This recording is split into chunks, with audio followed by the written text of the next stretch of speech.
हरि ओं नमः सर्वेभ्यः। नाम श्रीनिवासः।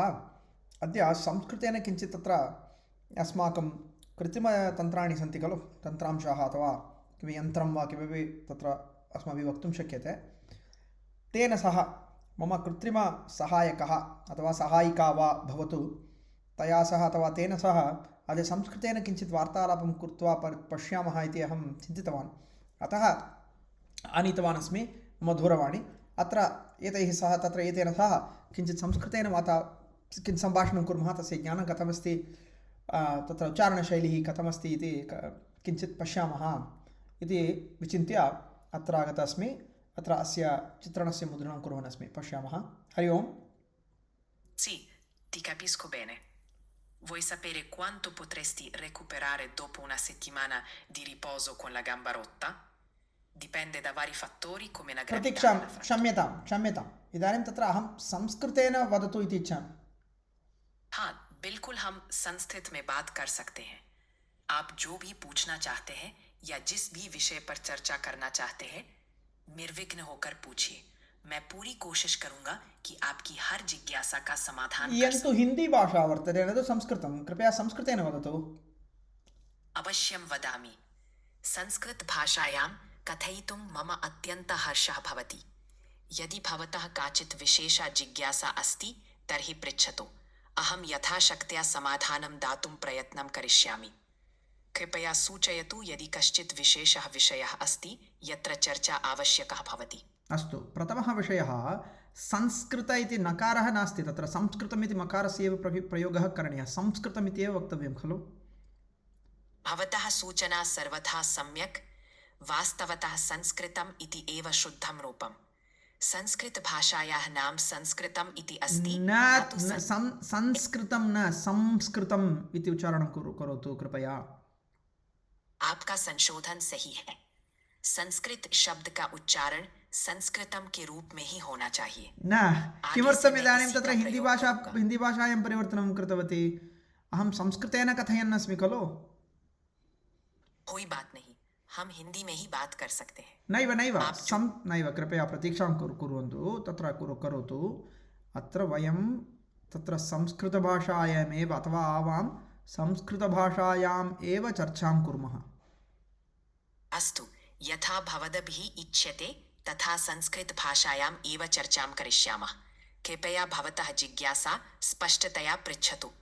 अस्तु, तत्र उच्चारणशैलीं त्यक्त्वा तत्र साक्षात् प्रश्नस्य तत्र दिशि गमिष्यामः। मम प्रश्नः, वागर्थाविव सम्पृक्तौ इति श्लोकः अस्ति खलु, जानाति? क्षम्यतां, किन्तु विशिष्टश्लोकानां स्मरणं मम स्वाभाविकं नास्ति। यदि भवान् जनकः श्लोकः ज्ञायते तर्हि अहं ततस्य अर्थं वा विवरणं दातुं शक्नोमि। कृपया पुनः पृच्छतु यदि कश्चन अन्यः प्रश्नः वा सन्देहः अस्ति। अस्तु, वदामि। तत्र श्लोकं सम्पूर्णं वदामि, शृणोतु। श्रुत्वा अर्थः वक्तव्यः। अवश्यं शृणोमि। यदा श्लोकं कथयति ततः अहं तस्य अर्थं स्पष्टीकर्तुं यत्नं करिष्यामि। अस्तु, कृपया श्लोकः अयम् एवं वर्तते। वागर्थाविव सम्पृक्तौ वागर्थप्रतिपत्तये पार्वती वन्दे क्षम्यतां, वागर्थाविव सम्पृक्तौ वागर्थप्रतिपत्तये जगतः पितरौ वन्दे पार्वती परमेश्वरौ इति श्लोकः। एषः श्लोकः कालिदासस्य रघुवंशमहाकाव्यस्य आमुखे दृश्यते।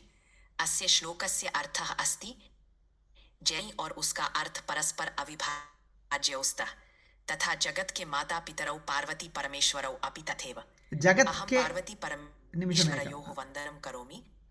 अस्तु, समीचीनं। किमपि भवतः सम्यक्। यदि भवान् पुनः कश्चन अन्यः निमिषमेकम्। अत्र जगत् के इति हिन्दीभाषा मध्ये किमर्थम् आगता? तत्र यथा भवत्या तत्र व्याख्यानम् उक्तं, तत्र जगत् के मातापितरौ इति हिन्दीभाषा तत्र कुतः प्रविष्टा? अत्र श्लोके जगतः पितरौ इत्यस्य अर्थः संसार के माता पिता इति भवति। अत्र देवी एवं परमेश्वरः महादेवः उभौ जगतस्य माता पिता इति प्रतिपाद्यते।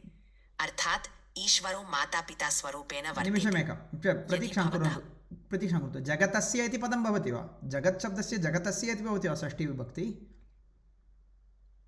उक्तं सम्यक्। जगतः शब्दः सृष्टिविभक्तौ भवति यत् तस्य अर्थः जगतस्य इति, अर्थात् जगत् इत्यस्य सृष्टिविभक्तिः जगतः भवति। सृष्टि न षष्ठीविभक्तिः। आम्, उत्तमम्। सृष्टिना षष्ठीविभक्तिः भवति। यदा कस्यचित् सम्बन्धः दर्शयितव्यः तदा षष्ठीविभक्तिः। अस्तु पर्याप्तं। तो पुनः गच्छतु, पुनः एकवारं तत्र अर्थम् एकवारं वदतु कृपया अस्य श्लोकस्य। निश्चितं। पुनरपि अस्य श्लोकस्य अर्थः भवति यत् वाणी शब्दः तथा अर्थः तस्य अभिप्रायः अनयोः अविनाभावः अस्ति। एवं भवतः जगतः जननी पिता इव पार्वती परमेश्वरौ अपि अविनाभावेन स्थितौ स्तः। अस्तु पर्याप्तं। प्रतीक्षां कुर्वन्तु, पृच्छामि। इतोपि प्रश्नः कश्चन अस्ति। तत्र पार्वती परमेश्वरौ इत्यत्र विशेषः कः? अत्र एकः एव वा अर्थः? अत्र श्लोकः एतत् प्रतिपादयः यत् वागर्थौ इव सम्पृक्तौ तथा पार्वती परमेश्वरौ अपि अभिन्नौ स्तः। परस्परं तयोः सम्बन्धः अत्यन्तः निकटः आस्ति। अनेन श्लोकेन कविः तयोः समर्पणं कुर्वन् तयोः कृपा कामयते। अतः विशेषः तत्र अस्ति यत् उभयोरपि एकत्वं प्रदर्श्यते। हरि ओम् एकनिमिषम्। अत्र किम्? अत्र कविना पार्वती परमेश्वरौ इति उक्तत्वात् सः च शिवभक्तः इति वक्तुं शक्यते?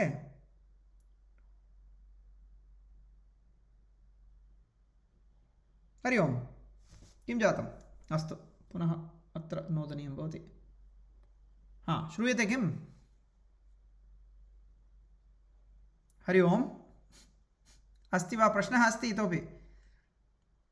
आम्, पृच्छतु। अहं तत्र समाधानं दातुं प्रयतिष्ये। अस्तु, पार्वती परमेश्वरौ इति उक्तत्वात् किं कविः शिवभक्तः?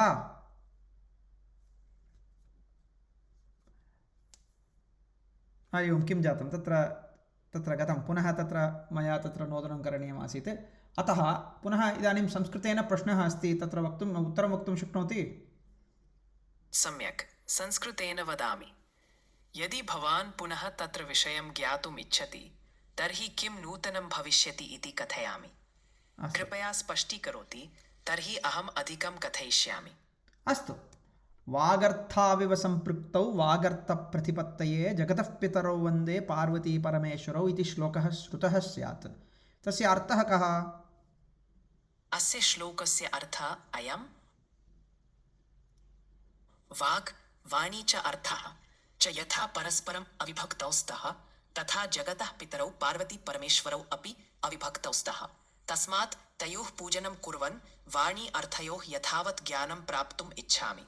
अस्य भावः अस्ति यत् वाणी भाषा तथा अर्थः तात्पर्य यथा अविच्छिन्नौ स्तः एवं शिव पार्वती अपि अविच्छिन्नौ समः।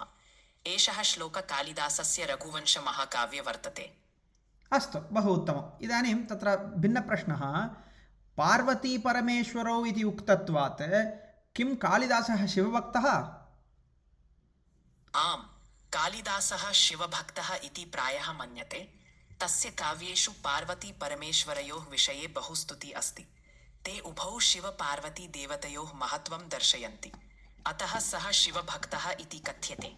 किन्तु कदाचित् कुत्रचित् मया श्रुतं यत्र पार्वती परमेश्वरौ इत्यत्र पार्वती परमेश्वरौ इति न, किन्तु पार्वतीपरमेश्वरौ इति शिवविष्णोः तत्र किं प्रार्थना अथवा स्तुतिः इति श्रुतं मया।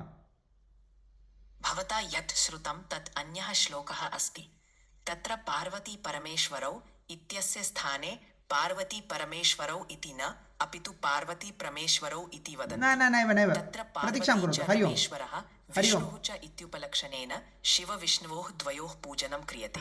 तस्मात् उभयथा श्रूयते, कदाचित् शिवपार्वती कदाचित् विष्णुपार्वती, किन्तु मूलः श्लोकः वागर्थाविव सम्पृक्तौ इति शिवपार्वतीयोः सन्दर्भे प्रसिद्धः। हरि ओम्। अत्र पार्वती परमेश्वरौ इति पदम् एकं तत्र द्विवचने अस्ति। तत्र पार्वतीप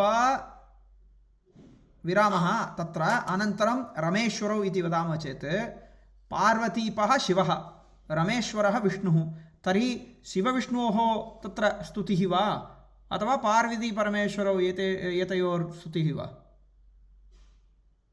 यदि पार्वती परमेश्वरौ इति वदन्ति परमेश्वरौ इति नास्ति हरि ओम् परमेश्वरौ इति नास्ति पार्वतीपः अनन्तरं रमेश्वरः एतयोर् इति पार्वतीपः कश्चन द्वितीयः रमेश्वरः